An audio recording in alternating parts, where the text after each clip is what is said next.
Olá, boa noite! Está começando a segunda temporada, 16ª edição do Jornal BKM, trazendo notícias de forma clara e objetiva, atualizando você sobre política, economias, agronegócios, entretenimento, criminologia, radar do tempo e esporte. Tudo isso você encontra aqui, todos os sábados às 21 horas. Está no ar o Jornal BKM, segunda temporada.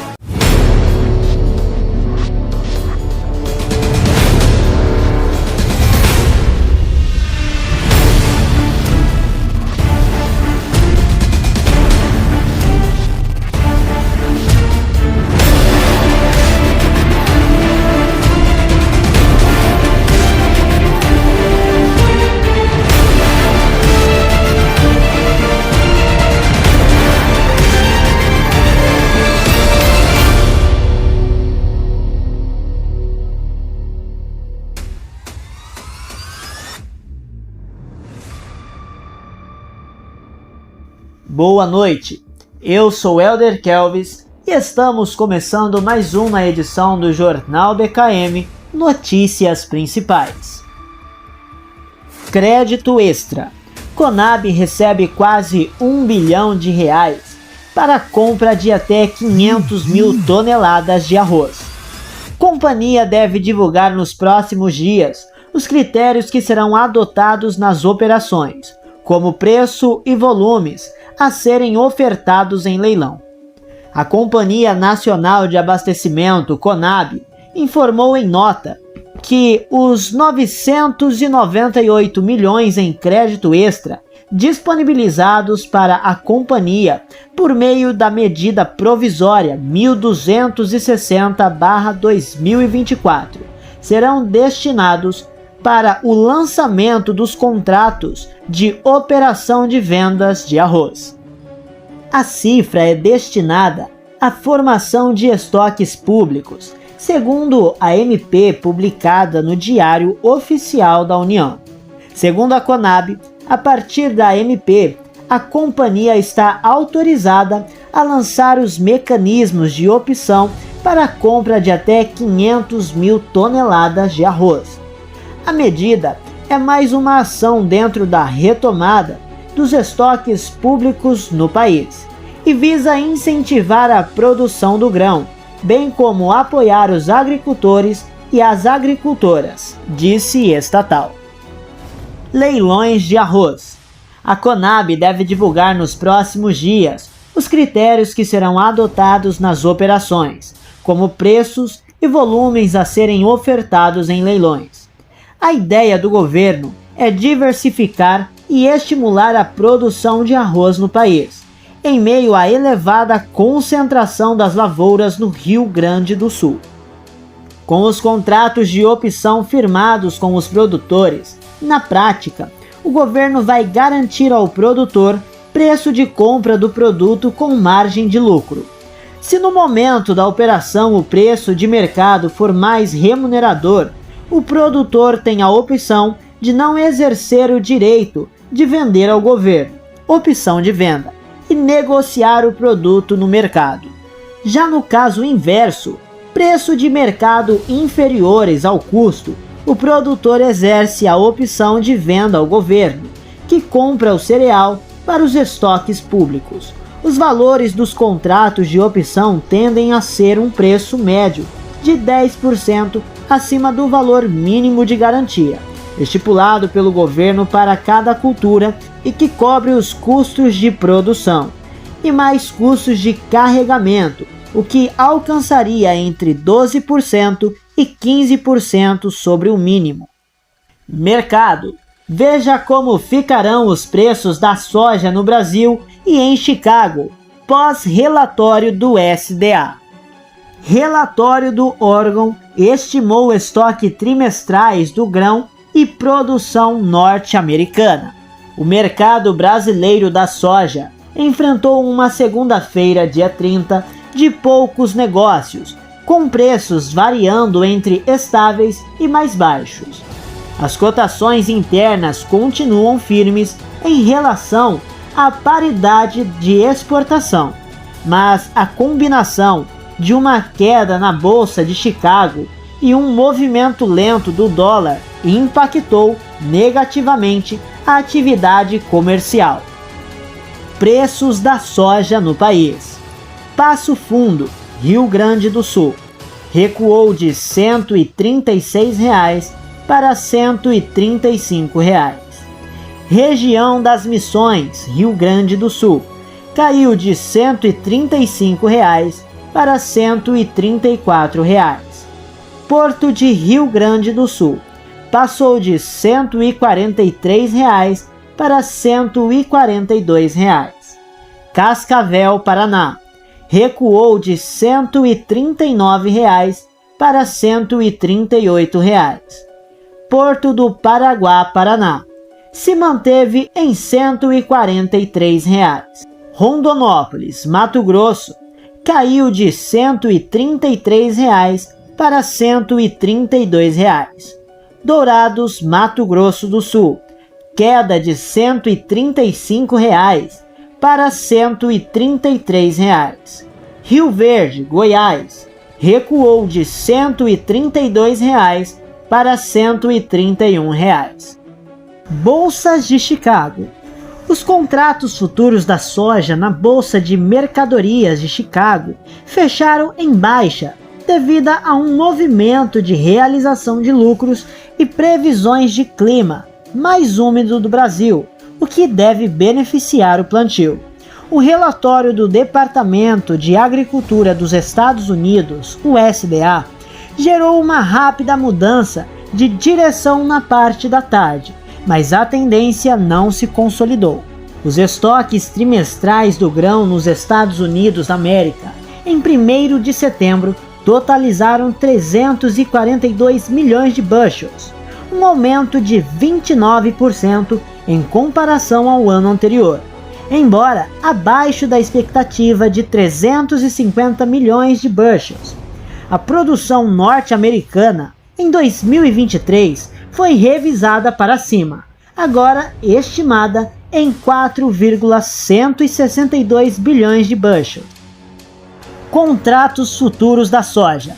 As inspeções de exportação da soja dos Estados Unidos da América chegaram a 675.749 toneladas na semana encerrada em 26 de setembro, superando as 498.586 toneladas da semana anterior. Recentemente, exportadores privados relataram a venda de 116 mil toneladas para a China para a temporada de 2024 a 2025. Na CBOT, os contratos da soja em grão com entrada em novembro fecharão a $10,57 por bushel, uma queda de 8,75 centavos, ou 0,82%. A posição para janeiro teve uma cotação de $10,75, um quarto, com perda de 7,75 centavos ou 0,71%. Nos subprodutos, o farelo para dezembro fechou em $341,60 por tonelada, com uma redução de $2,50 ou 0,72%, enquanto o óleo registrou uma alta de 95 centavos, fechando a 43,31 centavos de dólar. O dólar comercial encerrou a sessão em alta de 0,21%, negociado a R$ 5,4478 para a venda e R$ 5,4459 para a compra. Durante o dia, a moeda oscilou entre mínima de R$ 5,40 e R$ 30 e máxima de R$ 5,47 e R$ 28. No mês anterior e no semestre, o dólar teve queda de 3,28% e 2,55%, respectivamente.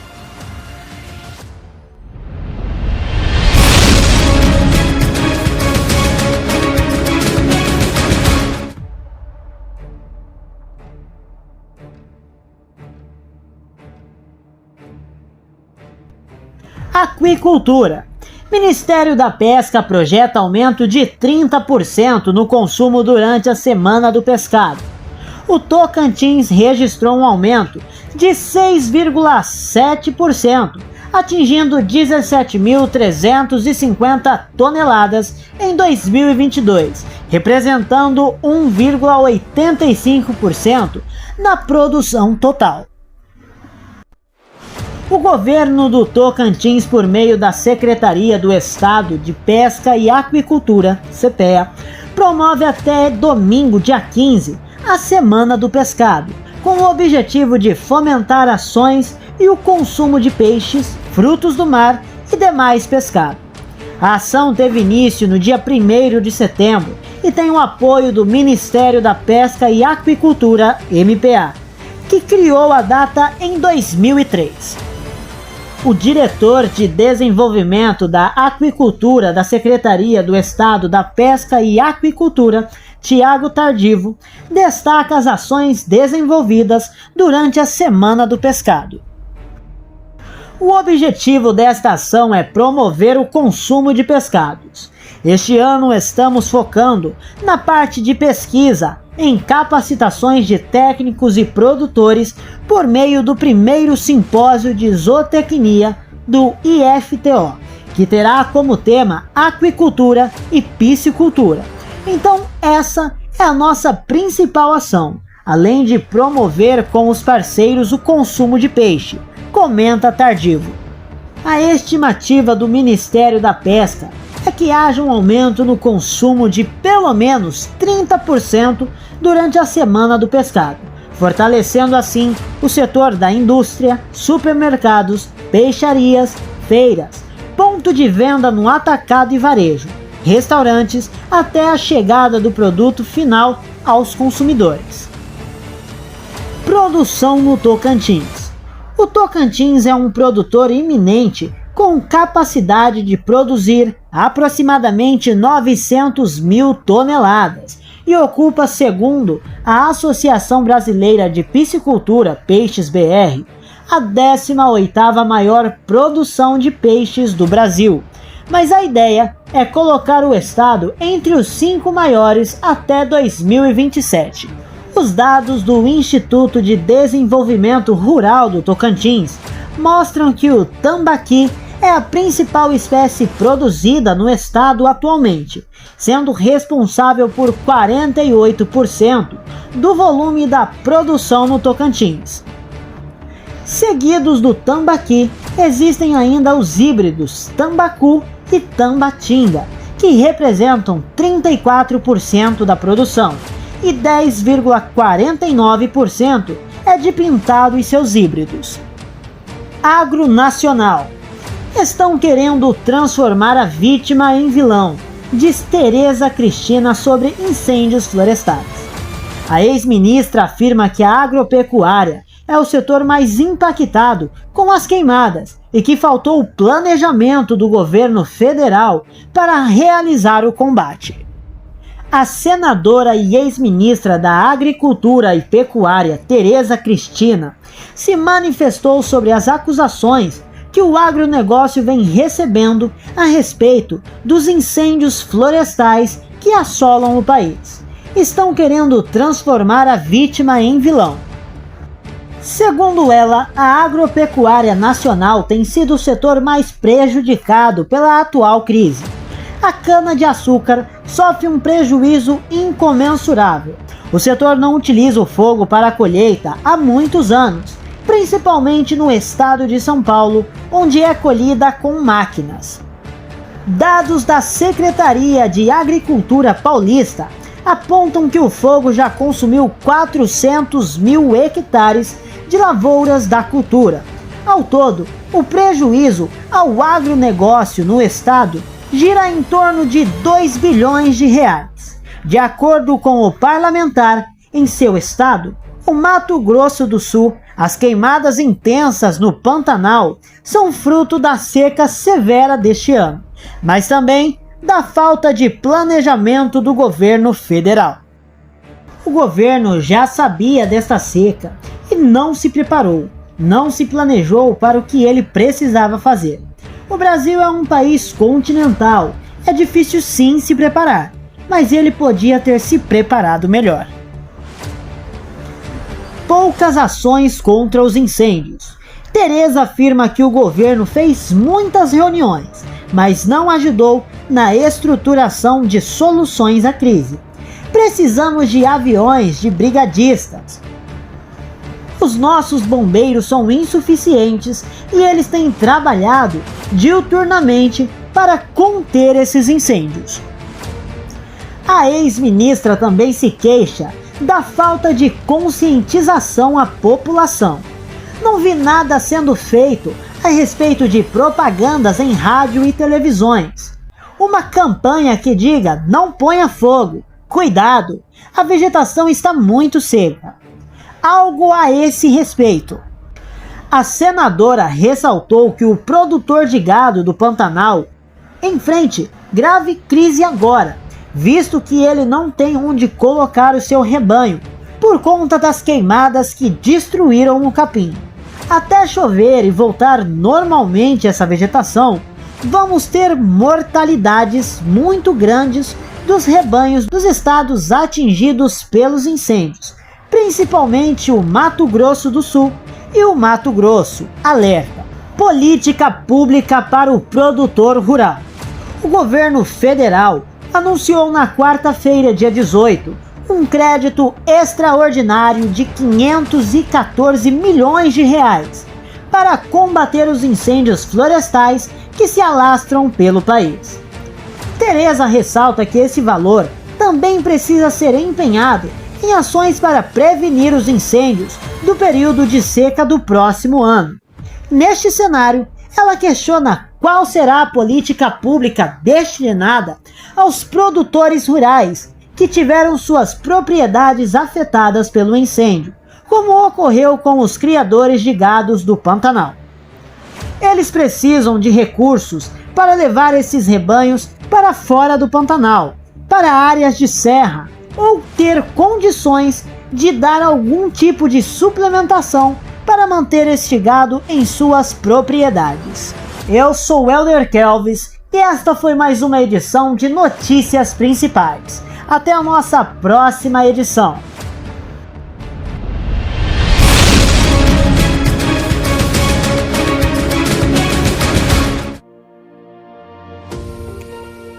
Estamos começando agora mais um Radar do Tempo BKM com o Johnny Pinho, no qual estarei lhe passando nesse exato momento as previsões climáticas semanais para São Paulo, Campinas e Rio de Janeiro. Começando agora pela cidade de Campinas, no qual já lhes adianto que teremos uma semana bastante intensa e com altas pancadas de chuva. Começando pelo domingo, no qual terá mínima de 16 graus e máxima de 33, tempo bastante aberto e com zero risco de chuva pela cidade.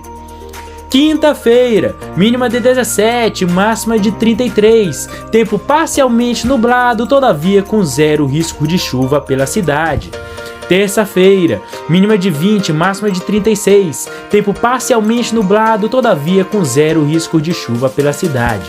E agora chegamos na quarta-feira, o dia que começa as altas pancadas de chuva pela cidade de Campinas. Mínima de 19, máxima de 30, tempestades isoladas com raios e trovões, chuva por quase todas as áreas da cidade e com risco de alagamentos. Quinta-feira, mínima de 18 e máxima de 27, chuva que se alonga da quarta para a quinta-feira, chuvas fortes com trovoadas em todas as regiões da cidade de Campinas, mais um dia que pode apresentar risco de alagamento pela cidade.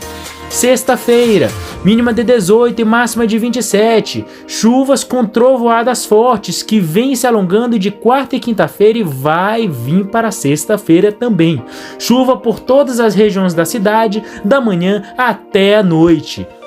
E para finalizar o sábado, mínima de 18 e máxima de 29, pancadas esparsas de chuva, chuvas um pouco mais leves, chuvas no qual vem da sexta-feira, vai se acabar pela parte da manhã e o final da tarde e à noite será bastante tranquilo na cidade de Campinas. Indo agora diretamente para a cidade de São Paulo, que assim como a cidade de Campinas, terão dias bastante intensos pela cidade e dias com chuva inclusive. Começando pelo domingo, mínima de 14, máxima de 27, tempo parcialmente nublado, todavia com zero risco de chuva pela cidade. Indo agora para a segunda-feira, mínima de 15, máxima de 25, tempo parcialmente nublado, todavia com zero risco de chuva pela cidade. Terça-feira, mínima de 18 e máxima de 29, tempo parcialmente nublado, todavia com zero risco de chuva pela cidade. Chegamos agora na quarta-feira, o dia que começa as pancadas de chuva pela cidade de São Paulo. Mínima de 18 e máxima de 26. Pancadas esparsas de chuva que pode se iniciar pela parte da tarde e vai se alongar até quinta-feira. Falando em quinta-feira, chegamos na quinta-feira, gente. Mínima de 18 e máxima de 26. Tempestades isoladas com raios e trovões por todas as regiões da cidade de São Paulo. Tempo bastante chuvoso, no qual é uma chuva que vai se alongar da quarta-feira e vai se expandir até a sexta-feira. Chegando na sexta-feira, mínima de 19, máxima de 27, pancadas de chuvas fortes pela cidade com raios e trovões. Chuva que vem da quinta-feira e vai se alongar até a madrugada do sábado. Chegando agora para sábado, mínima de 17, máxima de 28, chuva pela madrugada, todavia vai amanhecer um lindo sol pela cidade e com zero risco de chuva no período da tarde e da noite de São Paulo.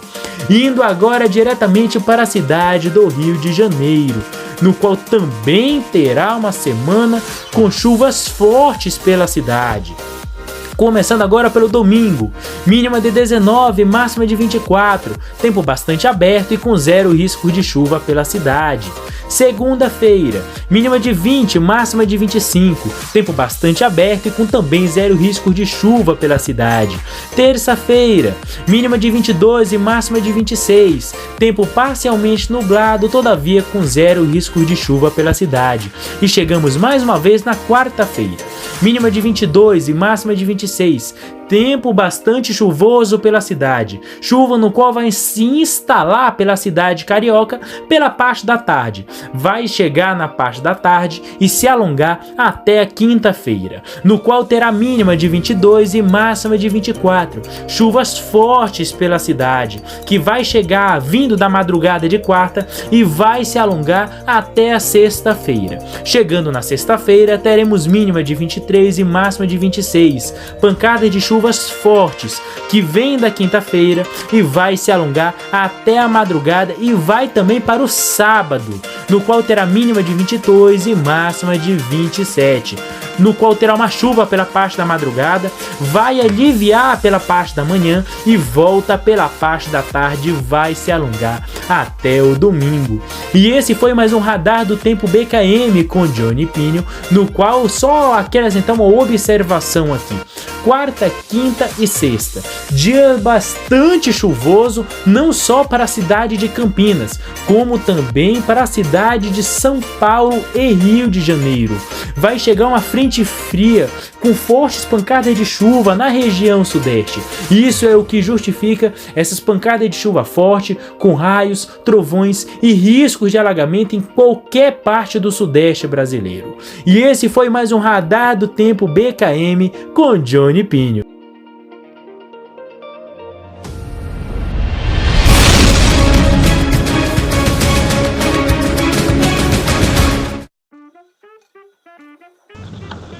Olá, eu sou Débora Benites, repórter do jornal BKM Mundo dos Entretenimentos.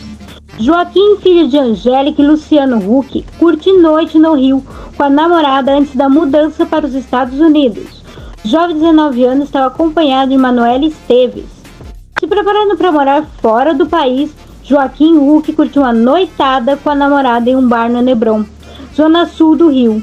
o filho mais velho de Angélica e Luciano Huck, jantou com Manoel Esteves em um restaurante antes de encontrar com amigos no local. O casal, que está junto desde 2021, caminhou pelas ruas do bairro de mãos dadas, conversando e sorrindo. Eles também estavam acompanhados de 2 seguranças. Os dois passaram, inclusive, pelo famoso Papai Noel do Neblon, conhecido por circular pela Zona Sul, vestido como bom velhinho a qualquer época do ano. Aos 9 anos, Joaquim se prepara para morar fora do país. Ele está de mudança para os Estados Unidos, onde vai cursar administração na New York University, a maior faculdade privada dos Estados Unidos, em Nova York. No Rock in Rio, o casal também foi vice-crime de descontração. Discretos, eles circularam pela área VIP do festival, conversaram com amigos e conhecidos.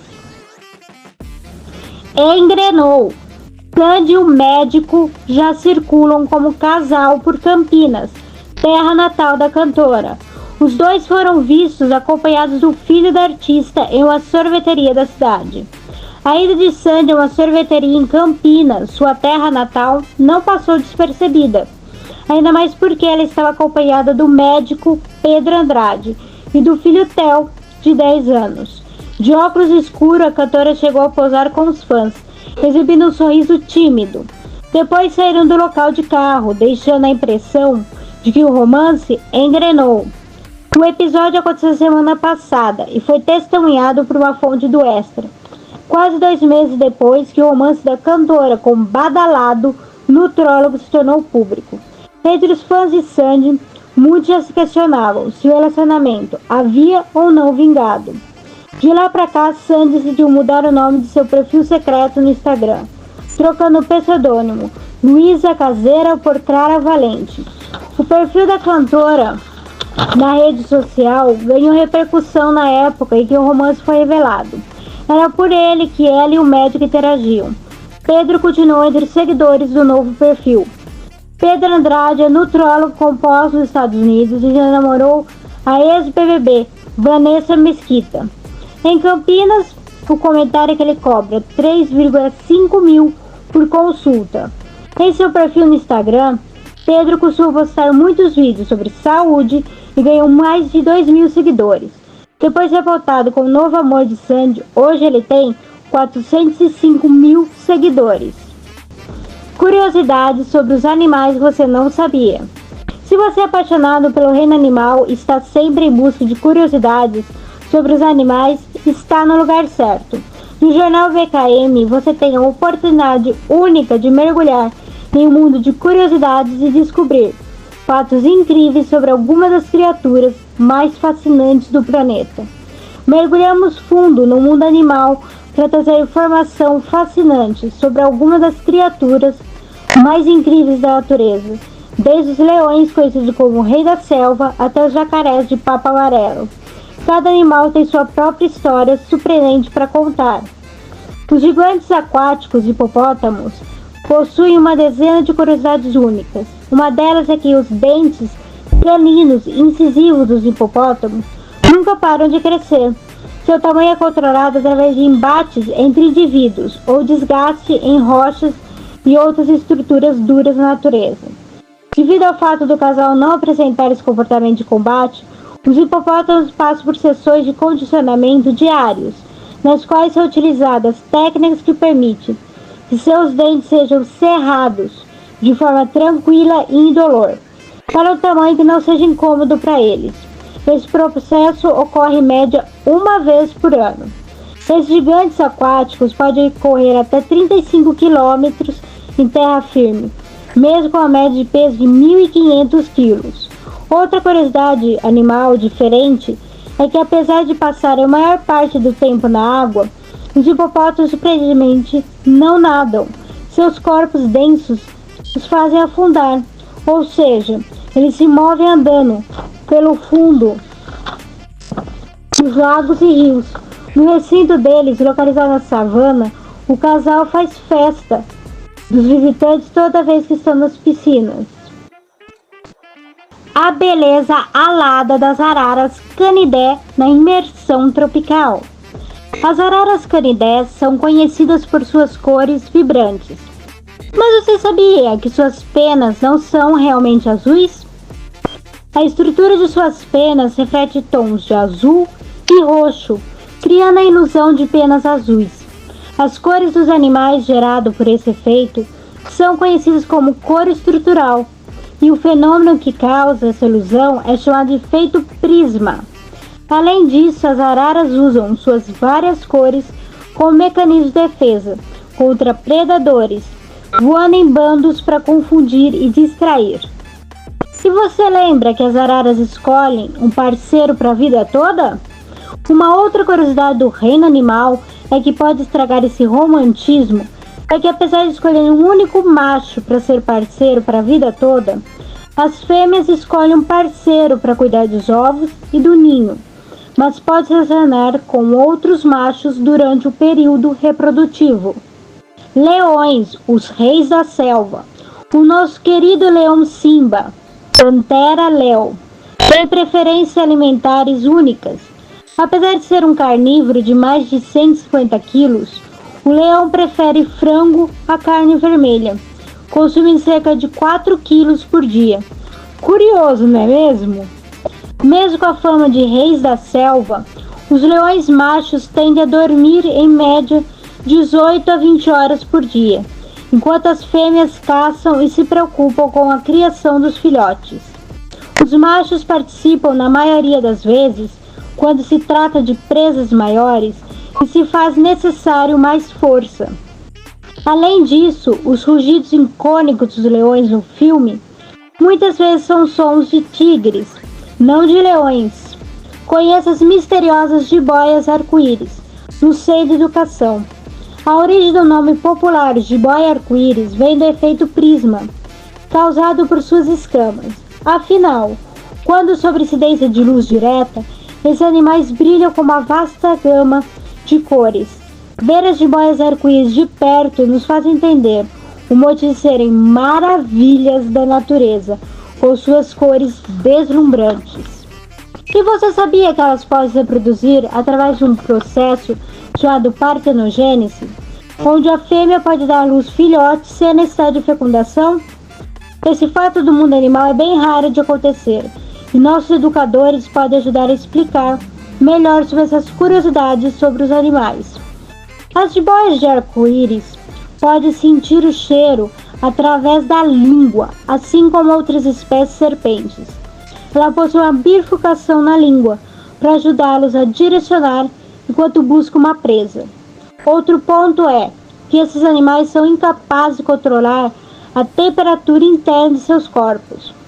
Essa característica ocorre por conta do metabolismo relativamente lento, fazendo com que precise de longos períodos de tempo para digerir uma presa. Por isso, esses animais são considerados popularmente como animais de sangue frio.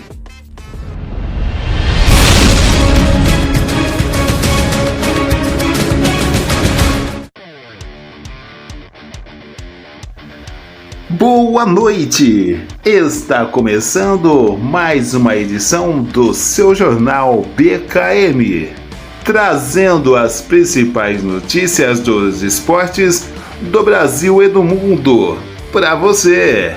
Eu sou Messias Fernandes e vamos para as notícias. Bia Haddad vence nas duplas e avança às quartas do WTA 1000 de Pequim, ao lado da alemã Laura Siegemund. Brasileira supera a húngara Tímea Babos e a Rússia Yana Sissikova por 2-0 na China. Um dia após ser eliminada no simples do WTA 1000 de Pequim, Beatriz Haddad Maia se recuperou do revés e avançou nas duplas na China, ao lado da alemã Laura Siegemund. A paulistana de 28 anos, número 12 do mundo, superou sem dificuldades a húngara Tímea Babos e a russa Yana Sissikova na madrugada de segunda para terça por 2-0. com parciais de 6-4 e 6-3 em 1 hora e 19 minutos de partida. O primeiro set foi bem equilibrado, com uma quebra para cada lado nos primeiros 4 games. Porém, no quinto game, a dupla brasileira conseguiu mais uma quebra e não perdeu mais o serviço, fechando a primeira parcial em 6-4. Já no segundo set, a brasileira e a alemã colocaram um ritmo de jogo mais forte e logo de cara quebraram o serviço das adversárias. No quinto game, Bia e Laura conseguiram mais uma quebra, abrindo 4-1 no set. Com essa vantagem no jogo, não demoraram muito para fechar o set em 6-2. Wembanyama ganha 11 quilos em relação à temporada de calouros. Veja antes e depois. Astro francês de San Antonio Spurs chega com nova aparência em Media Day da franquia. O pivô francês Victor Wembanyama chegou diferente para o Media Day San Antonio Spurs da temporada 2024 e 2025. O atleta de 2,24 m ganhou 11 quilos em relação ao seu primeiro ano na NBA.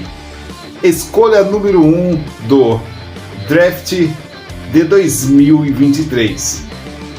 O calouro mais badalado desde LeBron James chegou à liga com 95 quilos e apareceu nesta segunda-feira 30 com 106 quilos. Veja o antes e depois do jogador a seguir. Com apenas 20 anos, Victor deve continuar uma rotina de alimentação e de treinamentos para fortalecer seu corpo e ganhar ainda mais massa magra. O francês foi o primeiro calouro a ser escolhido para o All Defense Team na última temporada, com média de 3,6 tocos por jogos. A transformação física nas temporadas iniciais da liga é uma situação comum entre os jogadores das franquias. Quanto mais tempo em quadra, maior a precisão do cálculo de dieta e peso determinada para cada atleta. O astro do Milwaukee Bucks, Giannis Antetokounmpo, também passou por uma mudança radical desde sua estreia em 2013 até as temporadas seguintes. O ala pivô passou de 88 para 100 quilos em apenas um ano. Alcatraz defende Sinner de recurso da Agência Mundial Antidoping que busca suspensão do tenista espanhol. Demonstrou insatisfação com a entidade, que entrou com recursos para anular a decisão que absolveu o italiano em caso de doping. O espanhol Carlos Alcaraz atua número 3 no mundo do tênis. Saiu em defesa do rival Jannik Sinner, líder do ranking mundial, após a Agência Mundial Antidoping, WADA, entrar com recursos no Tribunal Arbitral do Esporte, TAS-CAS, para anular a decisão do ITIA, Agência Internacional de Integridade do Tênis, que absolveu Sinner em caso de doping. Tudo isso é péssimo para Jannik e o tênis. Pensávamos que estava tudo resolvido, mas afinal ainda não está. É complicado que essa situação volte a ser um tema. É ruim para todos. Todos estão de olho nele e olhando de forma diferente.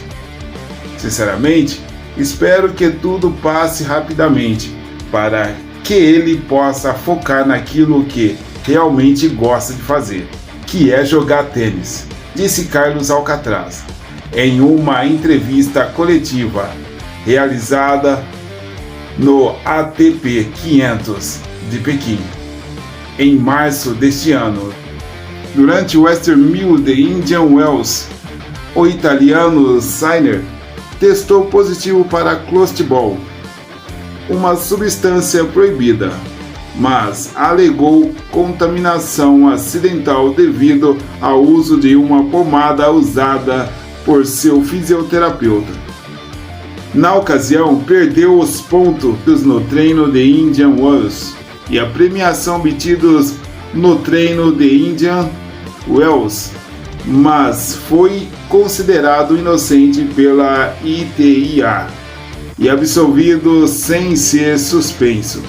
A versão do tenista foi aceita por um tribunal independente que não viu culpa ou negligência do atleta.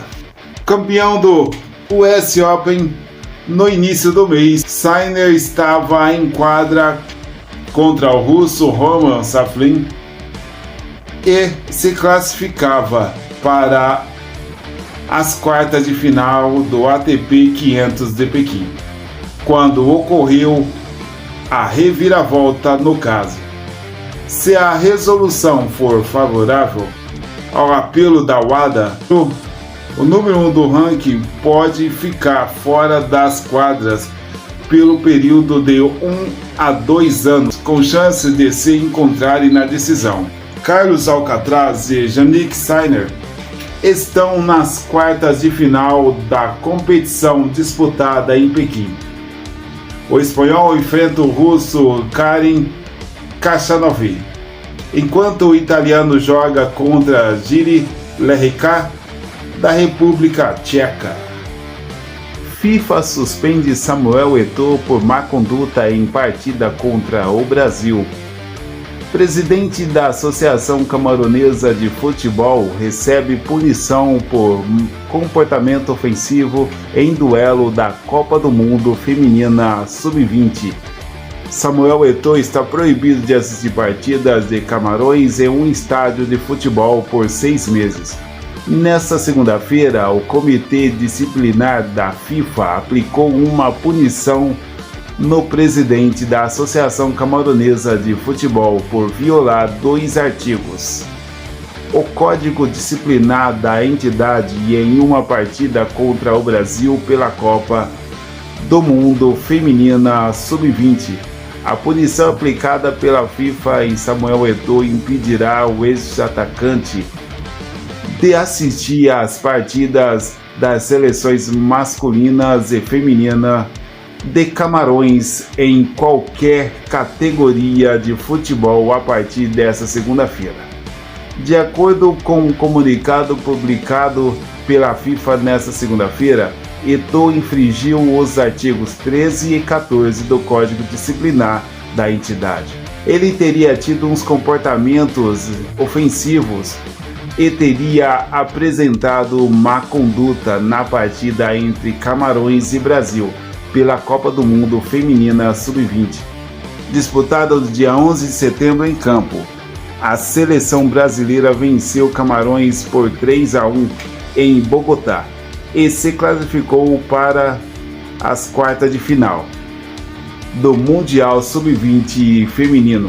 As camaronesas saíram na frente, mas Priscila empatou de pênalti e Dudinha brilhou na prorrogação, fazendo os outros 2 gols do Brasil. Após a classificação contra Camarões, a seleção brasileira perdeu para a Coreia do Norte, campeã da Copa Mundial, campeã da Copa do Mundo, por 1-0 e se despediu da competição. Veja o comunicado da FIFA sobre a punição de Eto'o. O Comitê Disciplinar da FIFA sancionou O presidente da Associação Camaronesa de Futebol, FECAFUT, Samuel Eto'o, com uma proibição de 6 meses de assistir às partidas das equipes representativas de Camarões por violações do artigo 13, comportamento ofensivo e violação dos princípios da Fair Play, e 14, má conduta dos jogadores e oficiais do Código Disciplinar da FIFA. A sanção foi imposta em conexão com a partida das oitavas de final da Copa do Mundo Feminina Sub-20 da FIFA entre Brasil e Camarões, disputada em Bogotá, Colômbia, em 11 de setembro de 2024. A proibição imposta ao senhor Eto'o o impede de assistir às partidas masculinas e femininas envolvendo equipes da FECAFUT de todas as categorias de faixa etárias. O senhor Eto'o foi notificado hoje, data em que a sanção entra em vigor. Tá aí, e essa foi mais uma edição do seu Jornal BKM, trazendo as melhores notícias do esporte do Brasil e do mundo para você. Eu sou Moisés Fernandes e me despeço de você. Até a próxima edição.